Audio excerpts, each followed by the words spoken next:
Previous class में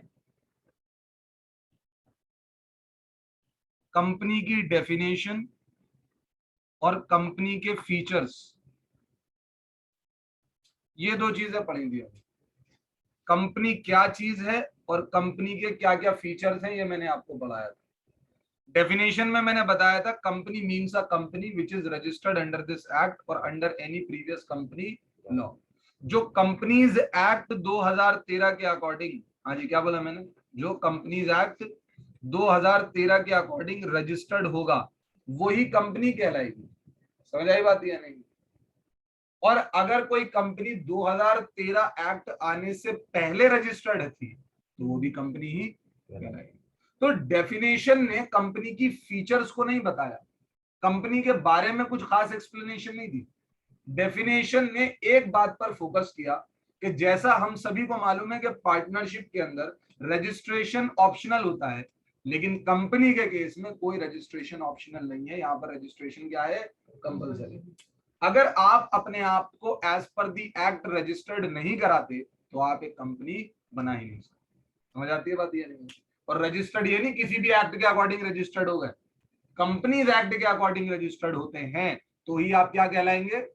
हाँ जी, company कहलाएंगे। और रजिस्टर्ड कौन करता है सर? हमें रजिस्टर कौन करता है? रजिस्ट्रार। कौन करता है?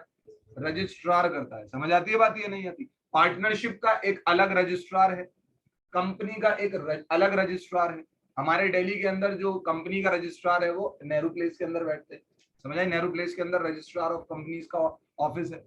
अगर आपको कोई रजिस्ट्री, वैसे तो आज के टाइम पे सारा रजिस्ट्रेशन कैसे हो जाता है? ऑनलाइन हो जाता है। लेकिन अगर रजिस्ट्रेशन ऑफिस से रिलेटेड कोई भी क्वेरी होती है उसके लिए हमें कहाँ जाना पड़ता है भाई? दिल्ली वालों को नेहरू प्लेस जाना पड़ता है।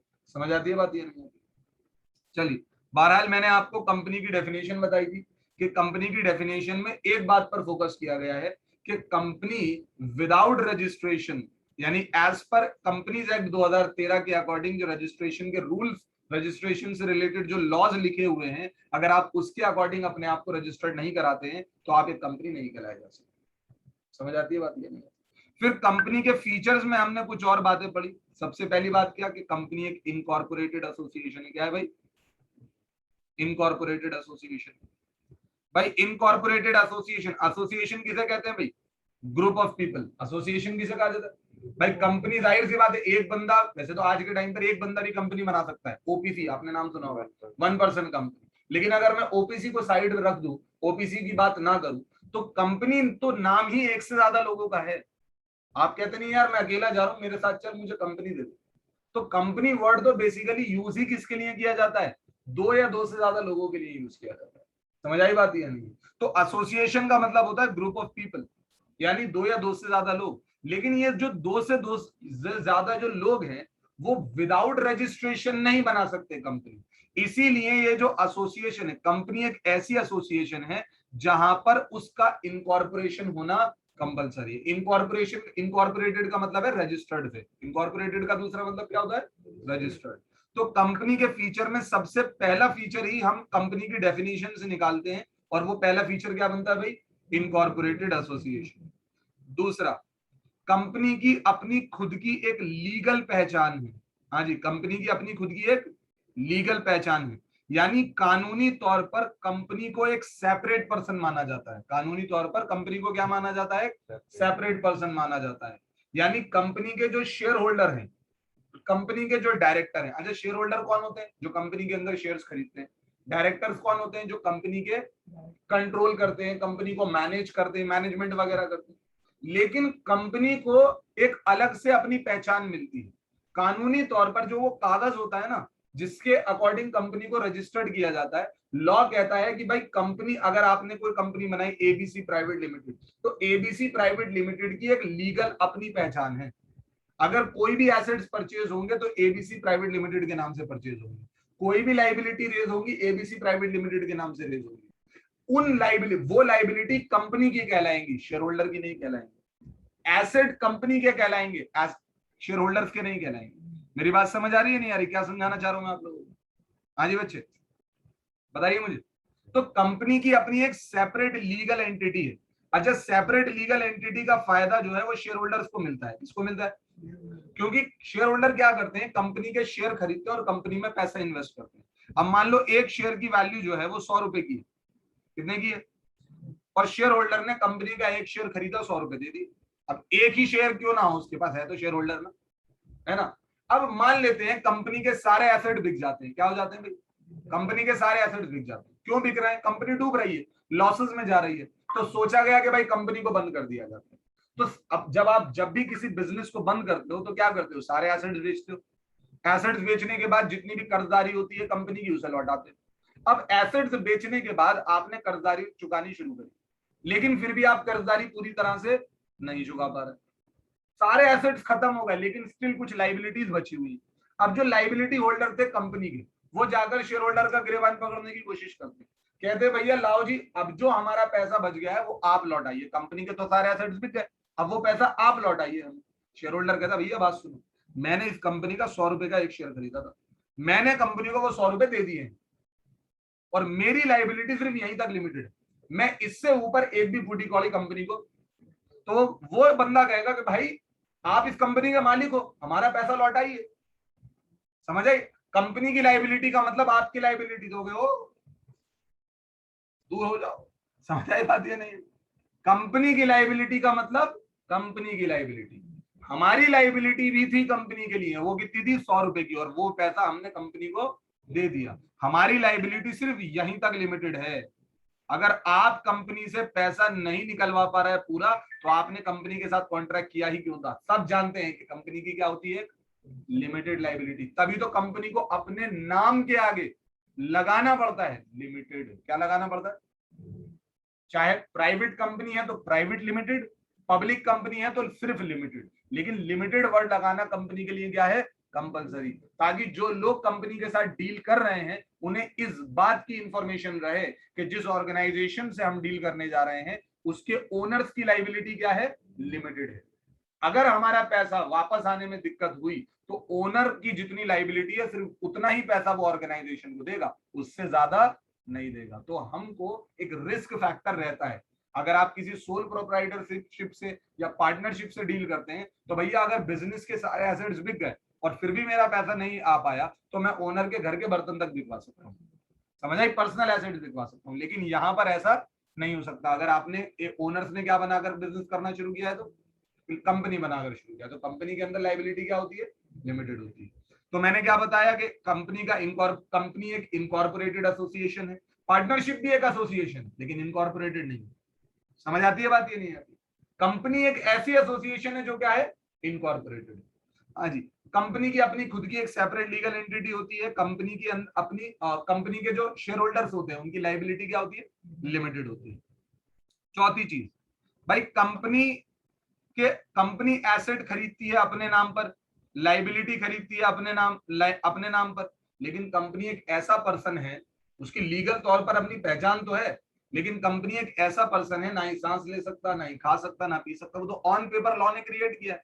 तो ये पर्सन क्या कहलाता है, आर्टिफिशियल पर्सन कहलाता है। क्या कहलाता है भाई, आर्टिफिशियल पर्सन कहलाता है। ये सारी बातें इसलिए लिखवा रहा हूं क्योंकि थियोरेटिकल पॉइंट ऑफ व्यू से इंपॉर्टेंट होती है, ठीक है ना। चलो, फिफ्थ पॉइंट, यहां तक हमने कल बात करी थी, और कुछ फीचर्स मैं आपको बता देता हूं। कंपनी के और फीचर्स में एक और फीचर है, परपेचुअल सक्सेशन। क्या है भाई, perpetual succession. Perpetual succession, perpetual succession. और एक है ट्रांसफरेबिलिटी ऑफ शेयर्स। क्या है भाई, ट्रांसफरेबिलिटी ऑफ शेयर्स।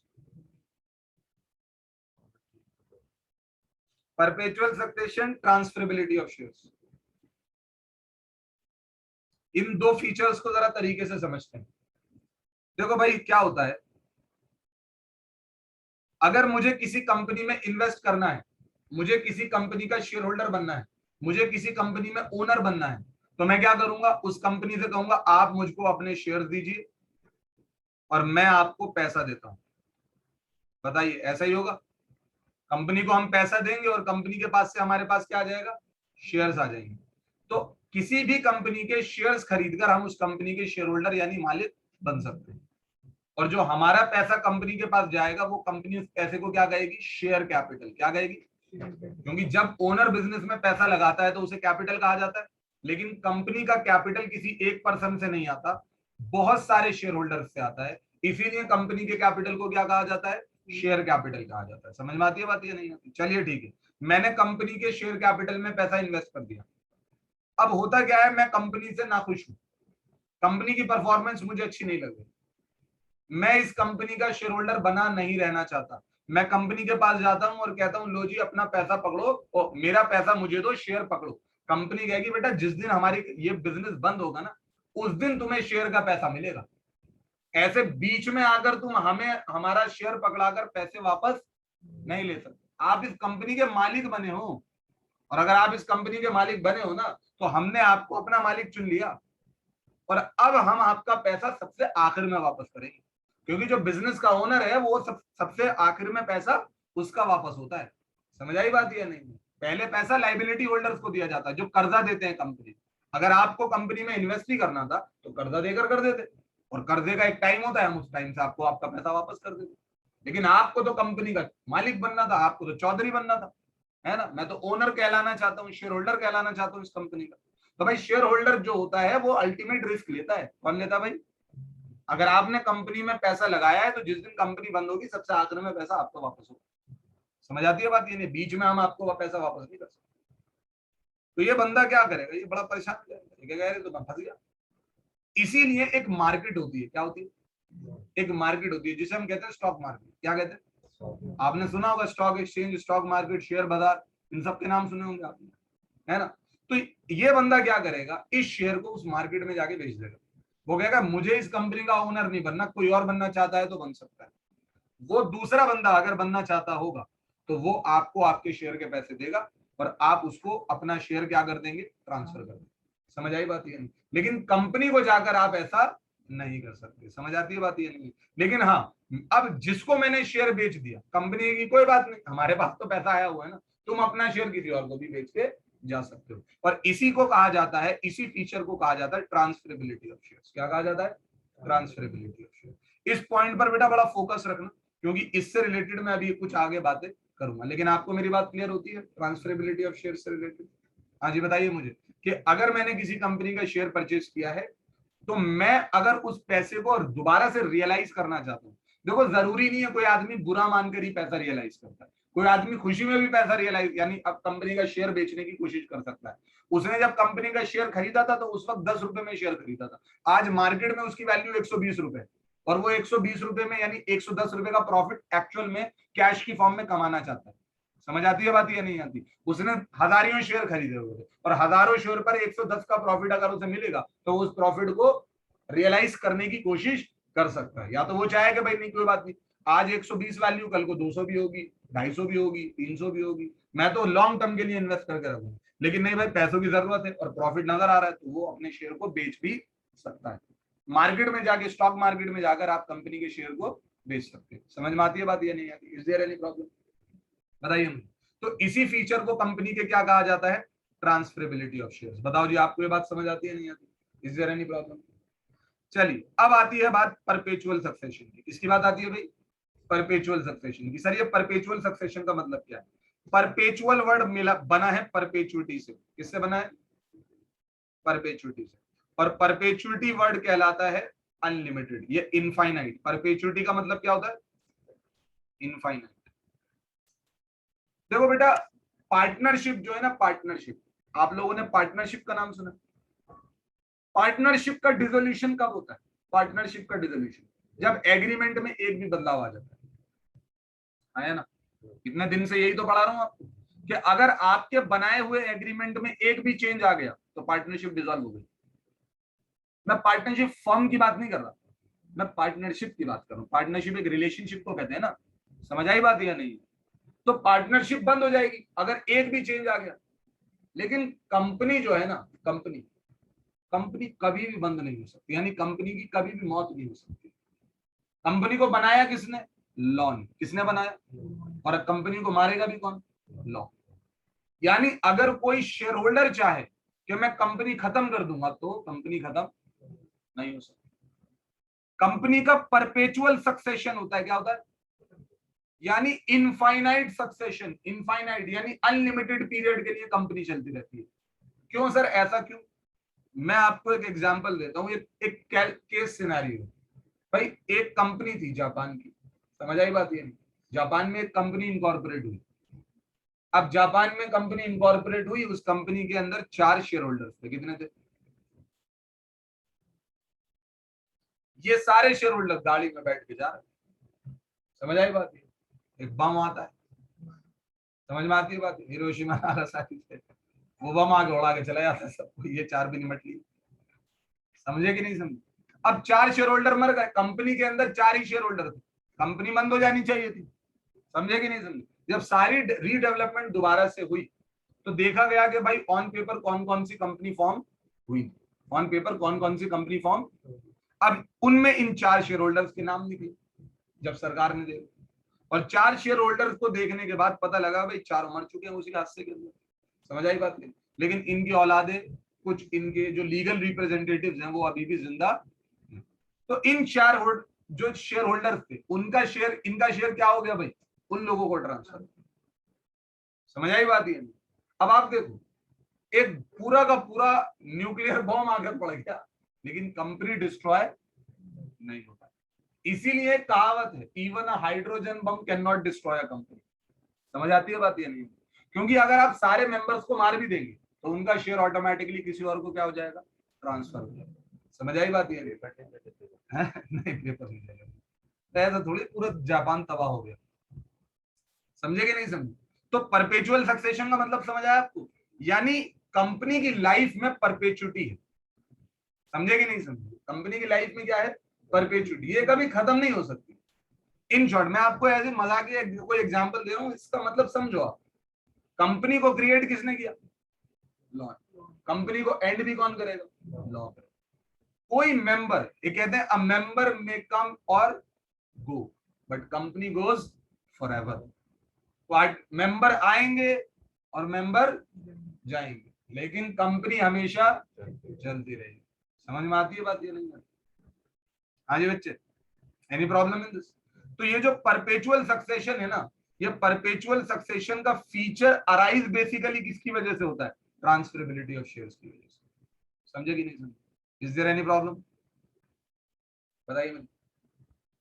हाँ जी, तो कितने फीचर्स समझा दिए मैंने आप लोगों को कंपनी के? हाँ जी, incorporated association, separate legal entity, limited liability, artificial person, हाँ जी, परपेचुअल सक्सेशन और ट्रांसफरेबिलिटी ऑफ शेयर्स। एक और फीचर मैं आपके सामने लिखता हूं। हाँ जी, क्या नाम है उसका? Common seal. कौन सा फीचर है? नहीं, नंबर 7।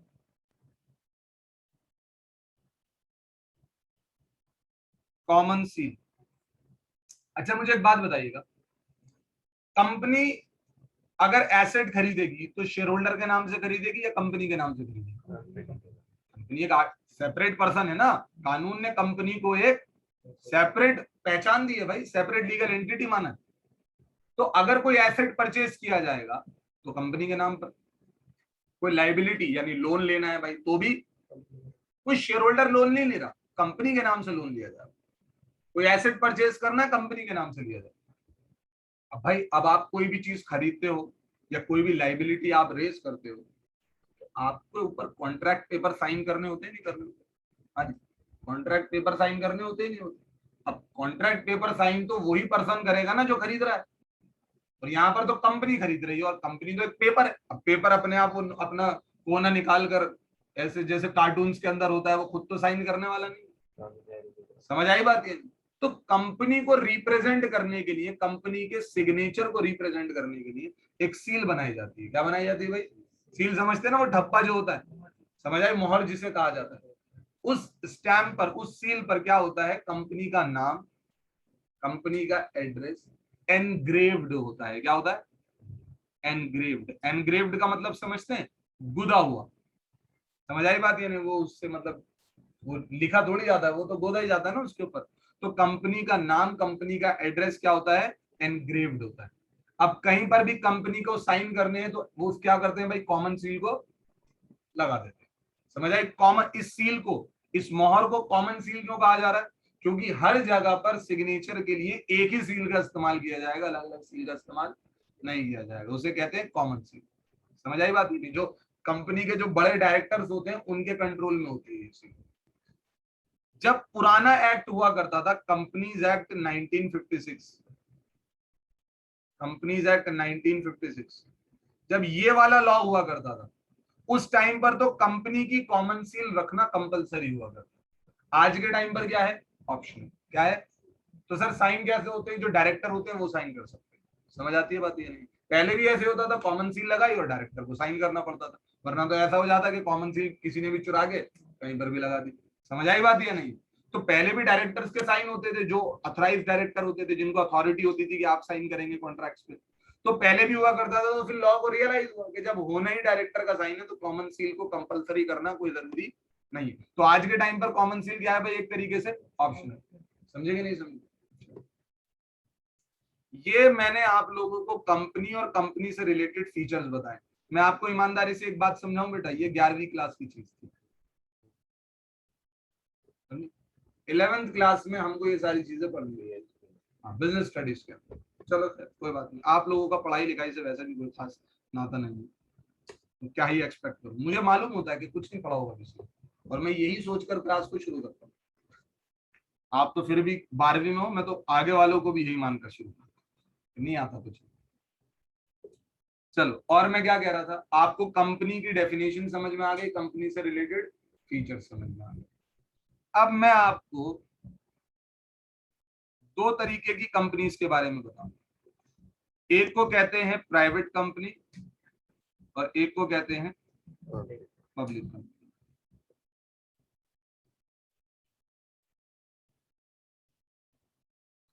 देखो, जहां पर भी पब्लिक वर्ड लिखा होता है ना, लोग समझते हैं कि यहां पर गवर्नमेंट का रूल आ गया। क्या गया भाई? गवर्नमेंट का रूल। देखो ऐसा नहीं, कंपनी की सिचुएशन में देखो, वैसे तो ऐसे ही होता है, जहां पर भी वर्ड पब्लिक लिखा होता है ना, इसका मतलब ये होता है कि गवर्नमेंट का कोई रोल है। लेकिन जब बात किसकी आती है, कंपनीज की बात आती है, तो वहां पर पब्लिक कंपनी का मतलब गवर्नमेंट की कंपनी से नहीं। अगर आप पब्लिक सेक्टर लिखा हुआ है, क्या लिखा हुआ है, तो इसका मतलब ये है कि वहां पर गवर्नमेंट का रूल। लेकिन जब बात कंपनी की होती है ना, कंपनी में प्राइवेट कंपनी, पब्लिक कंपनी, तो गवर्नमेंट का उससे कोई लेना देना नहीं। अगर गवर्नमेंट ने कोई कंपनी बनानी है तो उसका नाम एक्चुअल में क्या पड़ेगा? गवर्नमेंट कंपनी पड़ेगा। क्या पड़ेगा? Government company. समझ में आती है बात? ये नहीं आती? तो फिलहाल के लिए जब मैं आपको प्राइवेट कंपनी और पब्लिक कंपनी पढ़ाऊंगा, तो आप प्लीज ये मत समझने लग जाना कि ये कंपनी प्राइवेट लोग चलाते हैं और ये कंपनी गवर्नमेंट चलाती है। इस तरीके से भी बहुत से लोग एक्सप्लेनेशन देते हैं, ठीक है ना? ये गलत होती है। तो प्राइवेट कंपनी क्या है और पब्लिक कंपनी क्या है, इसका मुद्दा ही अलग है। देखो अभी मेरी बात सुनो, मैं आप लोगों को प्राइवेट कंपनी एक्सप्लेन करूंगा तरीके से। क्या एक्सप्लेन करूंगा? प्राइवेट कंपनी एक्सप्लेन करूंगा। और जैसे ही प्राइवेट कंपनी का एक्सप्लेनेशन पूरा हो जाएगा, फिर मैं जाकर आपको पब्लिक कंपनी एक्सप्लेन करूंगा। समझ आती है बात? ये नहीं? हाँ, ठीक है ना? तो सबसे पहले मैं आपको प्राइवेट कंपनी के बारे में बताने जा रहा हूँ। किसके बारे में? प्राइवेट कंपनी के बारे में। देखो बेटा, भले से मैं अभी कोई अकाउंटिंग नहीं करा रहा, लेकिन आप पूछ लेना अपने सीनियर से, ये भी बैठे हुए, इनसे पूछ, अगर आपकी थियरी बेकार है ना, तो आप लोग अपने आप को समझना कि आपने कुछ भी नहीं सीखा 11वीं 12वीं। बहुत से बस सीखते हैं ये डेबिट ये क्रेडिट, कहानी खत्म। वैसे तो उन्हें वो भी नहीं समझ आता ढंग से, बट स्टिल अगर आपको इन डेप्थ नॉलेज नहीं है तो आप बेकार हैं। क्योंकि 12th क्लास में कुछ खास पढ़ने के लिए है नहीं वैसे भी। जब आप आगे आओगे ना, आपको पता लगेगा कि जो आपकी एक किताब है, जैसे यहाँ पार्टनरशिप की एक किताब है ना, आईपीसीसी के अंदर वो एक चैप्टर है। फिलहाल तो सीए फाउंडेशन में वो एक चैप्टर है, समझ आए? उसके अलावा 13 चैप्टर और है, ठीक है? जो आपकी एक किताब, ये कंपनी, इसको तो कोई मूवी नहीं लगाएगा आगे जाके। समझ में आई?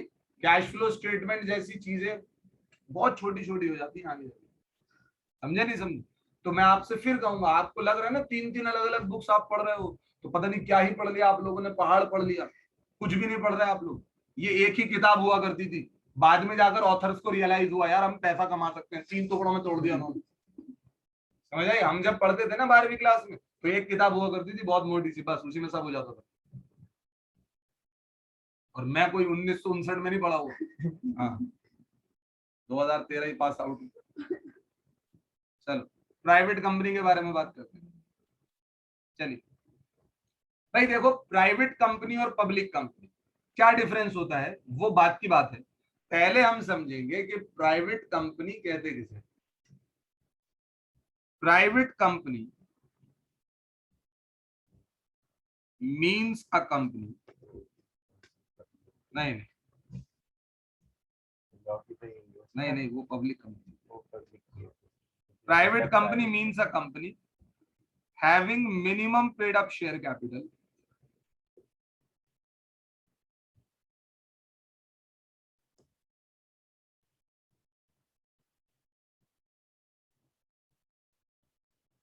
as may be prescribed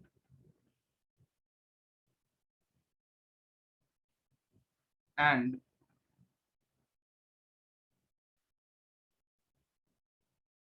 by its articles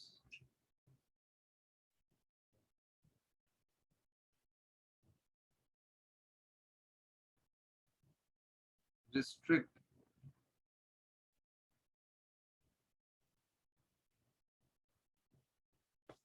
the transferability of shares,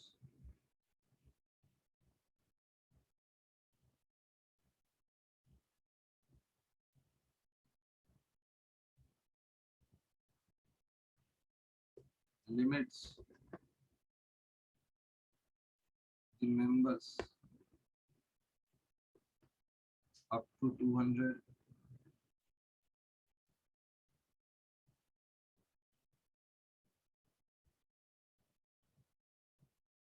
prohibits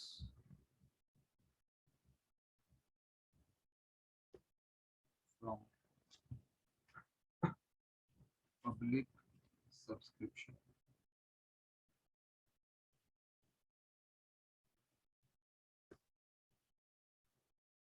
लिख लीजिए पहले, ये डेफिनेशन एज पर लॉ है, डेफिनेशन एज पर लॉ। मैंने प्राइवेट कंपनी की जो ये आपके सामने डेफिनेशन लिखी है ना, ये as it is companies act 2013 में जो सी लिखी हुई है उसी के हिसाब से लिखी। मैंने प्राइवेट कंपनी को कोई आसान भाषा में समझाने की कोशिश नहीं करी, क्योंकि आसान भाषा में समझने के चक्कर में आप कभी किसी चीज को समझ ही नहीं पाते। थोड़ी बहुत उसकी बात समझ लेते हैं और उसी का ढिंढोरा पीटते रहते हैं। ठीक है, तो जो लिखा हुआ है उसे समझो, रटना तो वैसे भी नहीं है आप लोगों को। हाँ, लेकिन अगर कंप्लीट नॉलेज नहीं है तो फिर वही वाली बात में कहूंगा बेकार हो जाती है।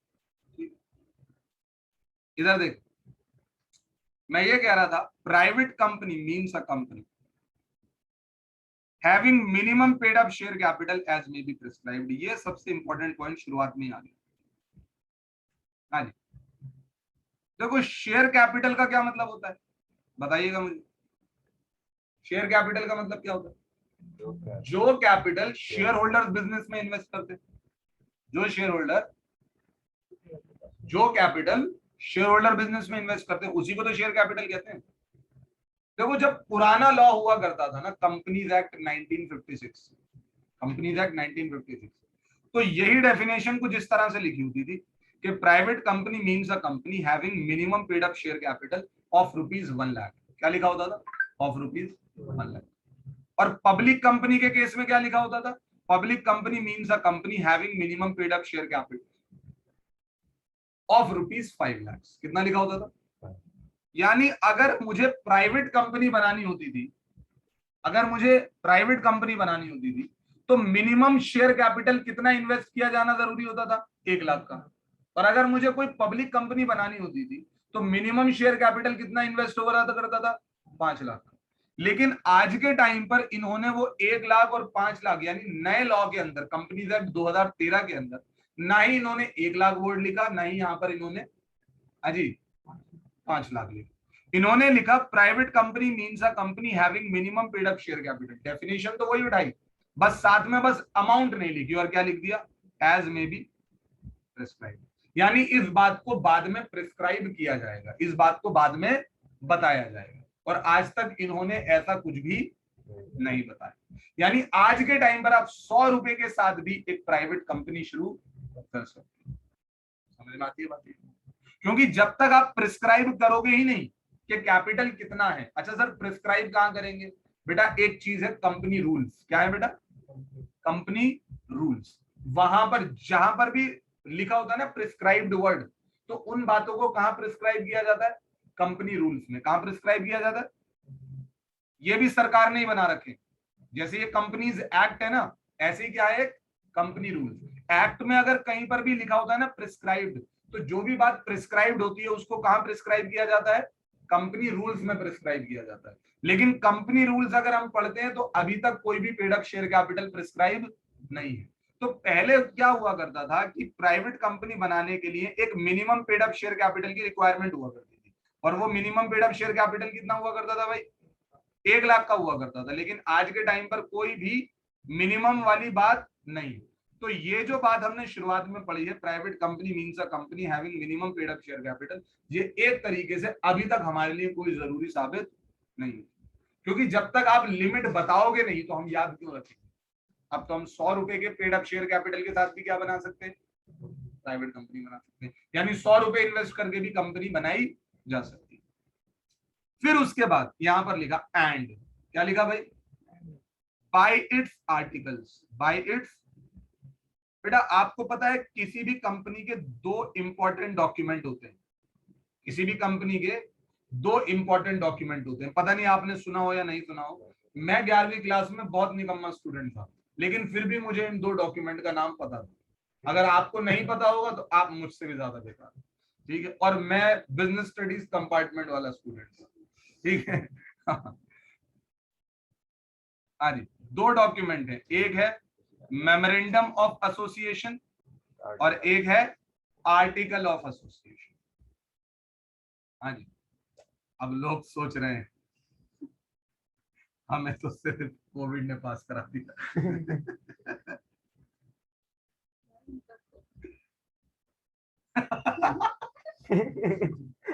इसको तो पेपर देने पड़े। हाँ जी, मेमोरेंडम ऑफ एसोसिएशन और आर्टिकल ऑफ एसोसिएशन, ये एक कंपनी के 2 इंपॉर्टेंट डॉक्यूमेंट होते हैं। क्या होते हैं भाई? 2 इंपॉर्टेंट डॉक्यूमेंट होते हैं। मेमोरेंडम ऑफ एसोसिएशन एक ऐसा डॉक्यूमेंट है जिसमें कुछ चुनिंदा बातें लिखी होती हैं, लेकिन वो बड़ी इंपॉर्टेंट बातें होती हैं। जैसे कंपनी का नाम क्या होगा, कंपनी का एड्रेस क्या होगा, हाँ बहुत सारी इंपॉर्टेंट बातें। अब जिसको नहीं मालूम भाई, मैं मेमोरेंडम ऑफ एसोसिएशन नहीं पढ़ा रहा हूँ। सबसे इंपॉर्टेंट डॉक्यूमेंट यही होता है वैसे, मेमोरेंडम ऑफ एसोसिएशन। हाँ 6 क्लॉज होते हैं यहाँ पर और 6 बातें होती हैं, और वो बहुत इंपॉर्टेंट होती है memorandum of association. Article of association जो होते हैं वो कंपनी के रूल्स एंड रेगुलेशंस होते हैं। क्या होते हैं? रूल्स एंड रेगुलेशंस, ठीक है। अब जो बात आर्टिकल ऑफ एसोसिएशन में लिख दी जाए वो एक तरीके से कंपनी के मैनेजमेंट के लिए रूल बन जाता है। कंपनी के अंदर काम करने वालों को, कंपनी के डायरेक्टर्स को, कंपनी के शेयर होल्डर्स को इन रूल्स को फॉलो करना पड़ता है। जो बातें कहां लिखी होती है? Article of association.